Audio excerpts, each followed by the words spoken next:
Hello guys, स्वागत है मेरे चैनल पर। मैं हूं आपका ट्यूटर ब्रिजेश। आज हम करने जा रहे हैं ये प्रैक्टिस 27 एंड 28 आपके सामने। वीडियो नंबर 4 हो गए, ठीक है। बने रहिए मेरे साथ और बहुत ध्यान से देखना। चैप्टर कौन सा चल रहा है याद है आप लोगों को? इंडाइसिस, ठीक है। थोड़ा सा आप यहाँ पे फोकस और थोड़ा सा आप टाइम लेके बैठना। कुछ खाना पीना मत बीच में, मतलब थोड़ा सा ध्यान देना। यहाँ पे प्रैक्टिस 27 एंड 28 दोनों होगा, ठीक है। चलिए शुरुआत करते हैं इस पर्टिकुलर वीडियो का। सबसे पहले प्रैक्टिस है 27, यस। सबसे पहले हम मल्टीप्लिकेशन की चीजें देखेंगे। हम ट्राई करेंगे मल्टीप्लिकेशन वाली चीजों को देखने का। ना मल्टीप्लिकेशन मतलब क्या?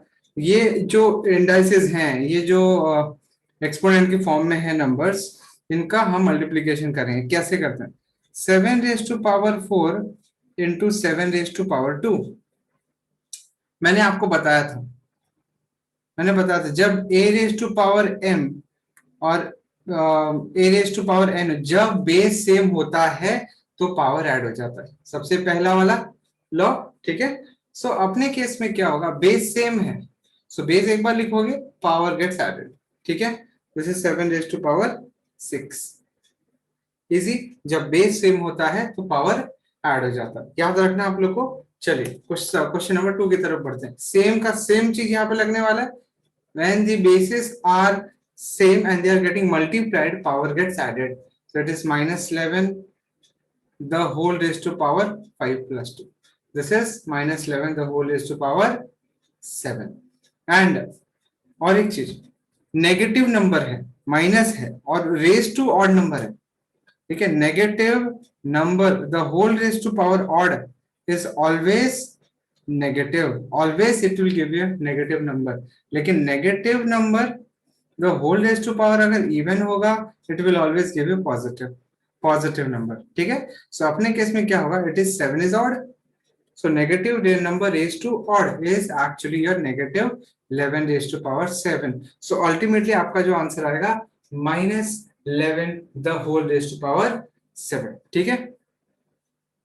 और वैसे भी -11 रेज टू 7, सी देखो, -11 the whole raise to power 7 का मतलब होता है -11 द होल। लेकिन -11 रेज टू पावर 7 का मतलब होल नहीं होता है। इसका मतलब खाली 11 को 7 का पावर दिया गया है, माइनस बाहर। ये भी थोड़ा समझो। अगर आपको थोड़ा भी कंफ्यूजन हुआ, रिवाइंड करो, वीडियो फटाक से रिवाइंड करो, ठीक है। बहुत ज्यादा मत सोचो। चलो आगे बढ़ते हैं, सब क्वेश्चन नंबर 3 की तरफ बढ़ते हैं। Again, bases are same. 6/7 is acting as a base. So this is equal to what? This is 6/7 the whole raised to power 3 plus 5. Reason अपने को पता है a raised to power m into a raised to power n is equal to a raised to power m plus n. या तो फिर ऐसा भी समझो, x raised to power m into x raised to power n is nothing but x raised to power m plus n. जब bases same होते हैं तो power gets added. So this is equal to what? 6/7 the whole raised to power 3 plus 5, that is equal the whole raised to power 8. सो अपने को बहुत ज्यादा आगे solve करने की जरूरत नहीं है, ठीक है। 6/7 the whole raised to power 8, power gets added, ठीक है। नेक्स्ट सब क्वेश्चन नंबर 4 की तरफ बढ़ रहे हैं हम लोग नाउ।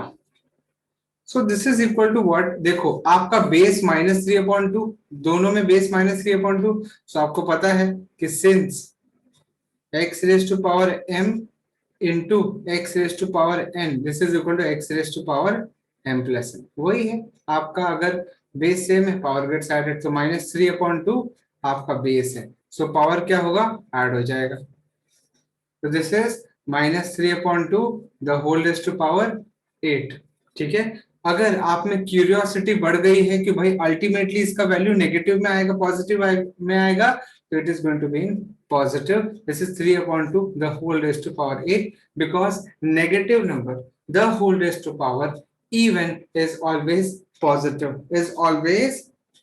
समझ में आ रहा है गाइस आप लोगों को? ठीक है, अल्टीमेटली आपका आंसर आएगा पॉजिटिव। समझो बात को, it is very very important. नहीं समझा, रिवाइंड करो, वीडियो वापस से पीछे करो एंड देन समझेगा। सब क्वेश्चन नंबर 5 की तरफ बढ़ रहे हैं। सब क्वेश्चन नंबर 5, अब देखो सब क्वेश्चन नंबर 5 क्या कहता है? a raise to power 16 into a raise to power 7। यहाँ पे हमारा कौन सा लॉ लग रहा है पता है ना आपको? फर्स्ट वाला ही लॉ लग रहा है, जहाँ पे base same power gets added. So हमें पता है, हमें क्या पता है, by x raise to power m into x raise to power n, so it is x raise to power m plus. So अपना जो सॉल्यूशन हो जाएगा वो a raise to power 16 plus 7, that is a raise to power 23, a raise to power 23। Basis are same, power gets added. ठीक है, आ रहा है आप लोगों को समझ में? इजी टू अंडरस्टैंड है। ओके, चलो आगे बढ़ते हैं। सिक्स्थ वाला देखते हैं। It is very easy guys. आप लोग, अगर आप लोग को डाउट हो रहा है, कंफ्यूजन आ रहा है, समझ जाओ कि आप लोग ने स्टार्टिंग से वीडियो नहीं देखा है, इसके पहले वाले पार्ट्स नहीं देखे। ठीक है, ध्यान रखना। Now so it is p upon 5 the whole raised to power 3 into p upon 5 the whole raised to power 7. Again your base is same, this is base, this is base, so your power gets added 3 plus 7. ठीक है, so this is equal to p upon 5 the whole raised to power 10. It is very very easy, very easy guys। ठीक है, अब तक तो आपका confidence का level भी काफी बढ़ गया हो। ये हो गया मल्टीप्लीकेशन का। अगर आप लोग को यहाँ तक कोई डिफिकल्टी है, प्रॉब्लम है, रिवाइंड करो, वीडियो रिवाइंड करो, बेस्ट। कोई अगर कंफ्यूजन हो रहा है तो अब आगे बढ़ते हैं डिवीजन की तरफ। प्रैक्टिस सेट 28 आपको डिवीजन की तरफ ले जाएगा। ठीक है, आगे बढ़ते हैं। a raise to power 6 divided by a raise to power 4। देखो, अगर आपको ऐसा डिवीजन वाला साइन दिखे तो सबसे पहले आप नॉर्मल फॉर्म में लिखो ऐसा, पहली चीज। या तो फिर एक कॉन्सेप्ट ध्यान में रखो, एक कॉन्सेप्ट ध्यान में रखो गाइस। अगर डिवीजन का, देखो डिवीजन का मल्टीप्लिकेशन में कन्वर्जन होता है, प्लस या एडिशन में नहीं। अगर आपका डिवीजन का कन्वर्जन मल्टीप्लिकेशन में हो रहा है तो ये जो नंबर है डिवीजन के बाद उसका रेसिप्रोकल हो जाता है। What do mean by reciprocal? Just उसका न्यूमरेटर से डिनोमिनेटर में शिफ्ट हो जाएगा। ठीक है, समझो, ऐसा ही होता है, यही कॉन्सेप्ट है। अगर डिवीजन का मल्टीप्लिकेशन में कन्वर्जन हो रहा है सो डिवीजन के बाद वाला नंबर का रेसिप्रोकल हो जाएगा। अब a रेज टू पावर 6 ये हो गया मेरा a raise to power 6 divided by a raise to power 4, because actually a raise to power 6 is a raise to power 6 upon 1। So a raise to power 6 into 1 हो गया, a raise to power 4 into 1 हो गया। So a raise to power 6 upon a raise to power 4। So we know that, हमें पता है, but we know that x raised to power m divided by x raised to power n, this is x raised to power m minus n। जब भी basis same है लेकिन division चल रहा है तो पावर गेट्स सब्ट्रैक्टेड। अल्टीमेटली मेरा जो आंसर आ जाएगा वो हो जाएगा a raised to power 6 minus 4, this is a raised to power 2 and this is your answer, a raised to power 2। Okay guys, समझ में आ रहा है आप लोग को? इजी है, इजी टू अंडरस्टैंड है। ओके चलो next. Again same scenario, same चीज, सेम तरीका। हम क्या करेंगे, this is nothing but m raise to power 5 into 1 upon m raise to power 8। क्या बोला मैंने? अगर आपको देखो, वैसे भी डिवीजन को डिवीजन में रहने देना नहीं रहता है, डिवीजन का हर दम मल्टीप्लिकेशन में कन्वर्जन करना पड़ता है। सो डिवीजन जब मल्टीप्लाई में कन्वर्ट होगा तो रेसिप्रोकल हो जाएगा। लेकिन किसका रेसिप्रोकल होगा? डिवीजन के बाद वाले नंबर का रेसिप्रोकल होगा। ठीक है, इतना तक समझा? और अब क्या होगा, actually m raise to power 5 मतलब it is m raise to power 5 divide by 1। ठीक है, सो ऐसे केस में m raise to power 5 into 1 हो जाएगा and 1 into m raise to power 8 हो जाएगा। ठीक है, now we know that x raise to power m divided by x raise to power n is equal to x raise to power m minus n। So ultimately मेरा answer हो जाएगा m raise to power 5 minus 8। This is m raise to power 5 minus 8 is minus 3। लेकिन आपको पता है एक और law of exponent क्या कहता है? लॉ ऑफ एक्सपोनेंट क्या कहता है? अगर आपका x raise to power minus m के फॉर्म में है सो एक्चुअली वो x raise to power 1 upon x raise to power m है अल्टीमेटली। समझ में आया आप लोग को? दो लॉ ऑफ एक्सपोनेंट लग रहे हैं यहाँ पे। So this is equal to किस, ये क्या, ये वाला आंसर फाइनली आपका हो जाएगा 1 upon m raise to power 3। दो लॉ ऑफ एक्सपोनेंट लग गए। सो मैंने क्या बोला आपको, जब भी डिवीजन का मल्टीप्लिकेशन में कन्वर्जन हो तो डिवीजन के बाद वाले नंबर का रेसिप्रोकल कर दो, फिर न्यूमरेटर को न्यूमरेटर से मल्टीप्लाई करो, डिनोमिनेटर का डिनोमिनेटर से मल्टीप्लाई करो। उसके बाद आपका आपको क्या करना है, आपको क्या करना है, आपको क्या करना है, आपको लॉज ऑफ इंडाइसिस लगाना। इंडाइसिस का लॉ क्या कहता है, x raise to power m upon x raise to power n है, बेसिस सेम है, डिवीजन हो रहा है, पावर सब्ट्रैक्ट होगा, जो इंडेक्स होंगे वो सब्ट्रैक्ट होंगे। सो इसलिए 5 माइनस 8 रेज टू में 5 माइनस 8 आपका -3 होता है, लेकिन आपको पता है anything raise to power minus m is equal to 1 upon x raise to power m, laws of indices. ठीक है, समझ में आ रहा है आप लोग को, इजी है। ओके, आगे बढ़ते हैं। सो ये हो जाएगा 1 upon m raise to power 3।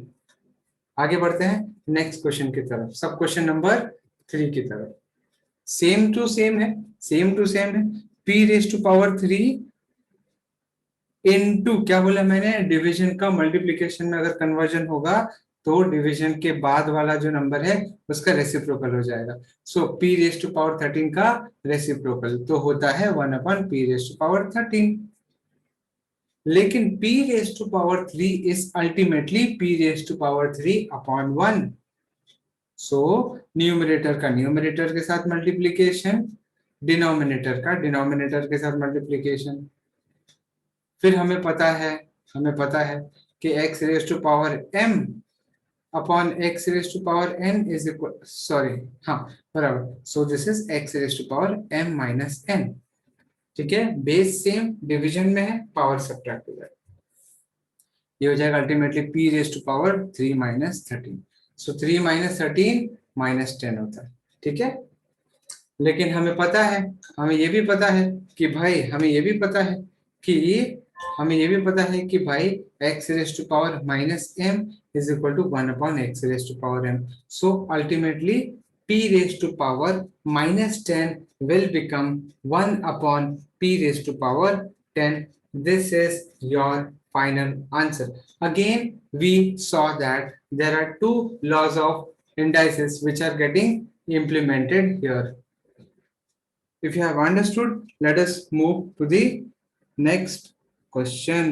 Next question की तरफ बढ़ते हैं guys, ठीक है, चलो फोर्थ वाले सम की तरफ बढ़ते हैं। सब क्वेश्चन नंबर 4 कह रहा है, ये कह रहा है कि भाई x raise to power 10 divided by x raise to power 10। So इसका मतलब x raise to power 10 into 1 upon x raise to power 10। क्यों? क्योंकि मैंने कहा आपसे कि जब दो नंबर्स डिवाइड हो रहे हैं, सो अगर आपको डिवीजन का मल्टीप्लिकेशन में कन्वर्जन करना है, सो डिवीजन के बाद का जो नंबर है उसका रेसिप्रोकल हो जाएगा। ठीक है, so x raise to power 10 का reciprocal is 1 upon x raise to power 10। अगर आपको रेसिप्रोकल नहीं पता है, सो 1 अपॉन 2 एक नंबर है, फॉर एग्जांपल किसी ने पूछा रेसिप्रोकल ऑफ 1 अपॉन 2 बता, तो हो जाता है 2 अपॉन 1। ठीक है, सो डिनोमिनेटर न्यूमरेटर में चला जाता है, न्यूमरेटर डिनोमिनेटर में चला जाता है। अपने केस में x raise to power 10, x raise to power 10 अपना 1 upon x raise to power 10 बन जाएगा, 1 अपॉन। अब x रेज टू पावर 10 एक दूसरे को कैंसिल करेंगे 1 टाइम्स, सो अल्टीमेटली आपका आंसर 1 आएगा। ठीक है, अल्टीमेटली आपका आंसर 1 आएगा। Hope you all are understanding my point. Let us move on to the next question. Now this is question number 2। अब थोड़ा सा सम में कॉम्प्लेक्सिटी बढ़ाई जा रही है, थोड़ी सी कॉम्प्लेक्सिटी बढ़ गई है। अब ये कॉम्प्लेक्सिटी क्या है? ये खाली आपका साइन जो नेगेटिव है उसकी बात हो रही, -7 the whole raise to power 12। ठीक है, divided by so -7 the whole raise to power 12। देखो, this is -7 the whole raise to power 12, division का मल्टीप्लिकेशन में कन्वर्ट करोगे, सो डिवीजन के बाद वाला जो नंबर है उसका रेसिप्रोकल हो जाएगा। This is 1 upon -7 the whole raise to power 12। -7 the whole raise to power 12 cancel off हो गया 1 times, you are getting single 1, you are getting 1 as an answer. समझ में आ रहा है आप लोग को गाइस? आ रहा है आप लोग को समझ में? 1। ठीक है, ओके चलो next, 7 raise to power 5 divided by 7 raise to power 3। मैंने क्या कहा, डिवीजन का मल्टीप्लिकेशन में कन्वर्जन करोगे तो जो नंबर है ये वाला रेसिप्रोकल हो जाएगा। रेसिप्रोकल मतलब 7 रेज टू पावर 3 था, अब वो हो जाएगा 1/7 रेज टू पावर 3। अब क्या करोगे, 7 रेज टू पावर 5 को लिखोगे 7 raise to power 5/1 and then आप लोग न्यूमरेटर को न्यूमरेटर के साथ multiply, so 7 raise to power 5 into 1। Denominator का डिनोमिनेटर से multiplication 7 raise to power 3 into 1।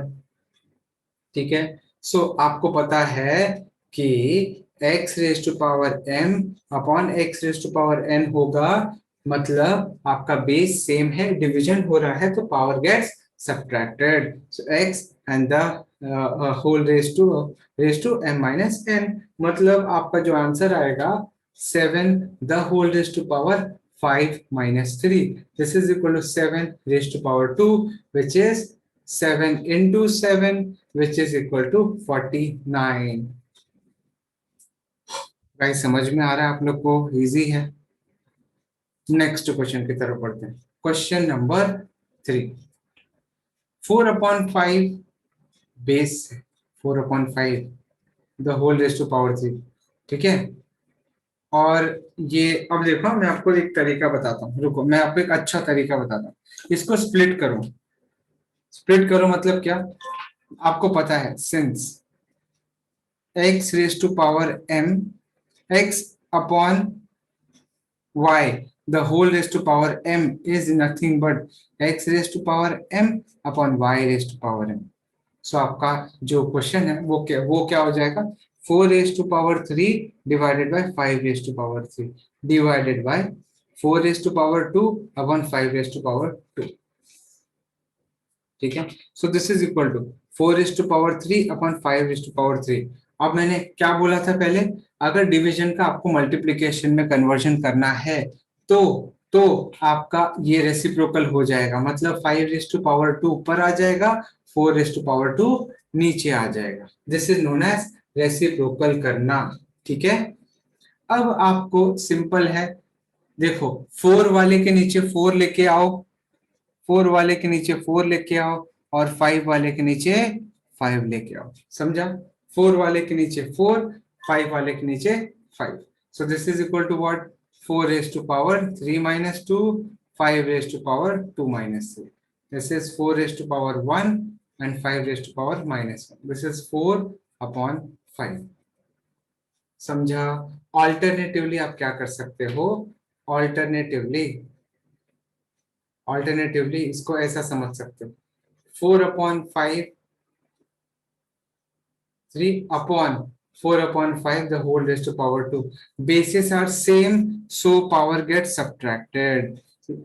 This is 3 minus 2, this is 4/5 the whole raised to power 1, anything raised to power 1 is that number itself, इसलिए 4/5 आ गया alternatively। hope you all are understanding my point। next question की तरफ बढ़ रहे हैं, it is 4 raised to power 7 divided by 4 raised to power 5। Simple है, this is 4 raised to power 7। मैंने क्या बोला, डिवीजन का अगर मल्टीप्लिकेशन करना है तो, डिवीजन का मल्टीप्लिकेशन में करना है तो 4 raised to power 5 का हो जाएगा 1/4 raised to power 5, and 4 raised to power 7 मतलब 4 raised to power 7/1। अब न्यूमरेटर को न्यूमरेटर के साथ मल्टीप्लाई करो और डिनोमिनेटर को डिनोमिनेटर के साथ, सो अल्टीमेटली आपका बेस सेम है, so power gets subtracted. This is 4 raised to power 2 which is equal to 16। Guys आप लोगों को समझ में आया, इट इज 16। कैसे आया, अभी देखो यहाँ पे रीजन क्या लिखोगे, x raise to power m upon x raise to power n is equal to x raise to power m minus n। So basis same है, डिवीजन में है, so power is getting subtracted. ठीक है, it is that easy and not that difficult. ठीक है, fourth वाला हो गया। Now that's all for the day guys.